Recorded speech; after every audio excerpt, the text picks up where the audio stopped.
Now we've looked at these definitions, let's talk about a very important symbol in Native Americana or story, and that is this one here, the green frog skins. Now, in 1876, there was the Battle of Little Bighorn, which you probably may have heard of, and that was a rare Sioux victory. They defeated Custer's 7th Cavalry, that was Crazy Horse, was the leader, and the Native Americans won, and it halted the US advance to the west for some time. In fact, it probably is to be said that it was only avenged by the massacre of Wounded Knee, which was about 14 years later. And it gave a lot of credence to this image of the Sioux as fearless and ruthless warriors. Now, after the end of the battle, the Sioux saw these little objects floating around on the battlefield. And in fact, Lame Deer describes them as like snowflakes, but they called them green frog skins. And they collected up the green frog skins and gave them to their children.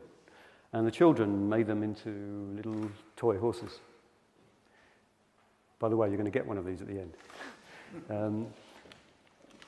And of course, what they really were was dollar bills. And they were the wages of the soldiers. So what the Sioux had done is they converted the symbol of the dollar into a natural symbol, namely the horse. So that was, a very powerful thing that they didn't understand. I wouldn't say they didn't understand money. Lame Deer doesn't actually go into this, but they certainly didn't understand that that was our sole means of exchange of goods, and that we were totally enthralled to it, and there was no other way that you could deal with any economy. And so to them it was another white man's accoutrement, and they dealt with it in their natural way. What's going on here is that you're able to, by a symbol of that kind, see below the surface of things. You're able to penetrate beneath it. And here's a quote by Andy Clark, who's a philosopher also.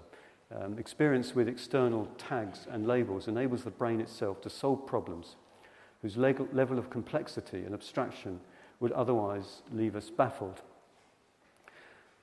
So the Native Americans were, by this, not necessarily wittingly, but were able to allow us to penetrate this symbol beyond the surface, or look behind the surface of what things mean. Now, on the dollar bill, of course, there is the bald eagle, which is up here, actually.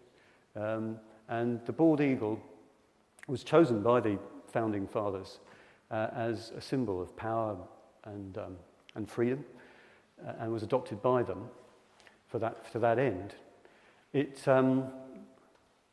in fact, was taken from the Roman Republic. The founding fathers very much admired the Roman Republic, Republic of Rome, and they saw that the eagle, that's imperial eagle, and they thought that was a great symbol. In fact, there's interesting parallels there between the way in which the Roman Empire became bloated and out of control, but we won't necessarily go there with the comparison, but I think you get my point. So there we have an important symbol, which wasn't actually a unanimous choice. It was originally, I think Benjamin Franklin, one of the founding fathers, wanted the turkey to be chosen as the symbol for the US because the bald eagle gets a little bit scared sometimes, apparently, when young birds come close by. So he thought there wasn't actually a courageous enough animal, courageous enough symbol to use. So he said, it should be the turkey, which makes this incredible image you get in your mind of Air Force One with a big turkey sort of plastered on it, or, when the president stands up, he's got a turkey sitting behind him. But anyway, it wasn't to be. They went for the bald eagle. But the thing about the bald eagle, of course, is that its habitat was worn away, that even in the 19th century, by the growth of farming, etc., it was under threat. And the very thing that it lived off, which its main diet, in fact, was the prairie dog.